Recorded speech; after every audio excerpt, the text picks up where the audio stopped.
believe I've fled the prison. You're anxious. And when you're interviewed,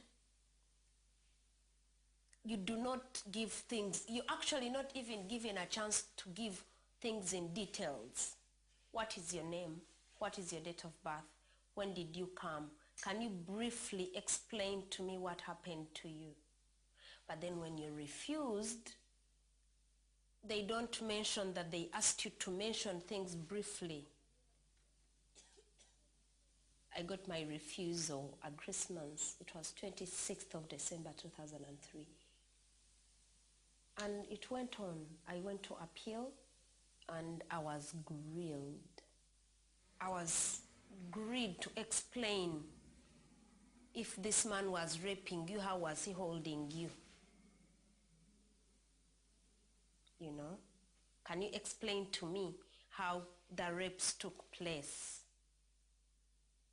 That I had to explain whether my leg was in the north or whether my head was in the south in order for me to prove that actually these things happened to me. The judge actually believed this time that I was tortured. And then Home Office appealed. The reason they gave was that the torture I went through, the rape that I went through was actually sexual gratification, that the people who were doing that to me, they were pleasing themselves. I always say that the government here, or whatever the system, tortures people diplomatically, because they are not beating you, they are not raping you, but then they just leave you in that limbo. And if you can all repeat after me, swear by Almighty God. Despite the Home Office's appeal, Marjorie was finally recognized as a political refugee. She was granted UK citizenship. It took me 7 years to fight for my status. And then I just looked at a piece of paper and said, for the last 7 years, this is what I've been waiting for.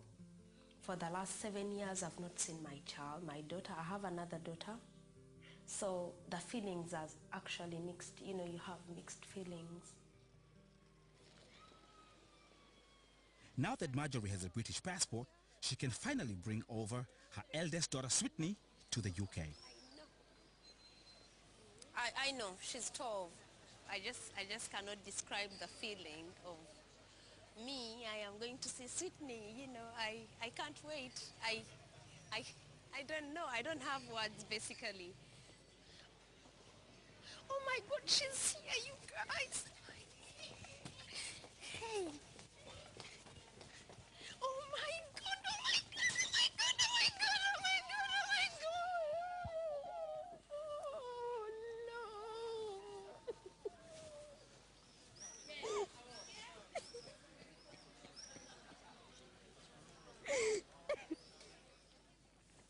Oh my God, oh my God, oh no. I can't believe it. Oh my God. No, she's not. I can't even carry her anymore. She's too big. Oh my God. Oh, we have to go now. Oh my word. After 8 years, Marjorie is finally reunited with her eldest daughter. The time has come for a new start. Getting refugee status in Europe is not an easy process to go through. Do you think this should change? What are your experiences? Join the discussion forum on the website. If you like, you can use your webcam to upload your statements.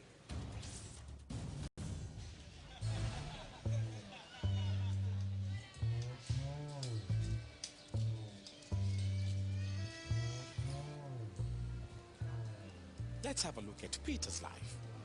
He's been living in Europe for a very long time and has become an important person. He has made a career in Europe that he could not have dreamt of when he arrived from Africa.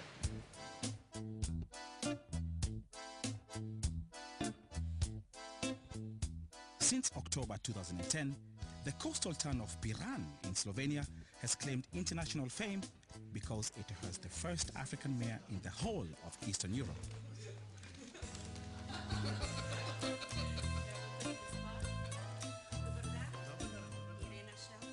Peter was born and raised in Ghana. Since he won the local elections in Piran, it's been a constant stream of television crews and international delegations. Peter's election has had a big impact, especially among fellow Africans. I think that on one day on my Facebook, I had about 600 messages from Ghanaians on one day only, living in Europe and living and from Ghana as well. It was fantastic. And everyone was saying, we are proud of you. We are proud that one of our sons has made it in Europe. I arrived in Yugoslavia in 1978. I left Ghana because I was in danger of being arrested as a student leader. I met my wife during my medical studies, and we planned to go back to Ghana as soon as we finish our studies. But then she became pregnant, and then we said, okay, we'll wait for 2 years, we'll get some experience here, then we'll go back to Ghana.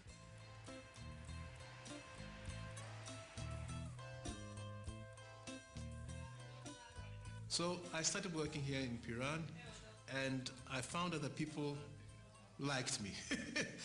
And slowly but surely, my return to Ghana went, farther and farther away. Then I decided that just concentrate on my medical practice, which had grown very, very large. I have over 2,000 patients registered. Yeah.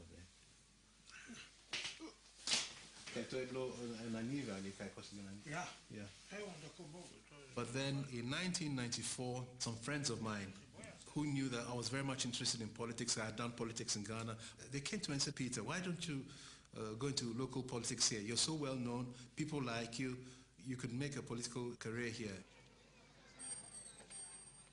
About 2.5 years ago, young members of the Social Democrats, they approached me and they said, look here, the young people like you, the old people like you and respect you. Are you going to be our candidate for mayor? And at first I said, absolutely no.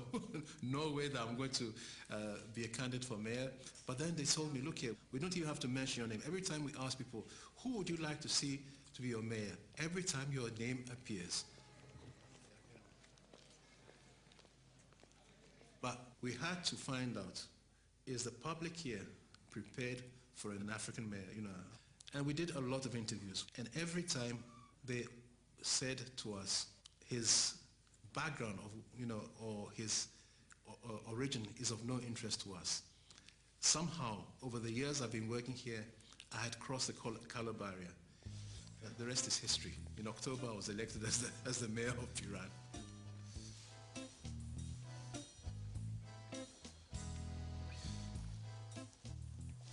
Like you gentlemen, dobar dan, še malo vas je, ne?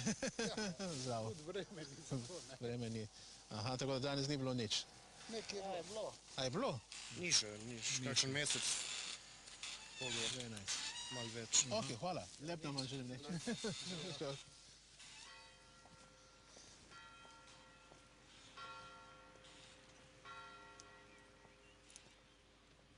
Africans who are in politics in Europe have a different attitude. We are people who are much more open. We are people who are prepared to listen.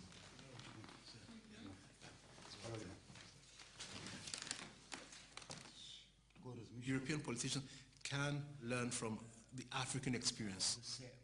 European politicians, they're too much prepared to just follow, I would say, what is in fashion. There's a big debate now in Europe about multiculturalism. What is it, and so on. As soon as one leader said that it doesn't work, another leader at once followed and so on. That is fashion politics. That's not real politics. Real politics is what you do for people.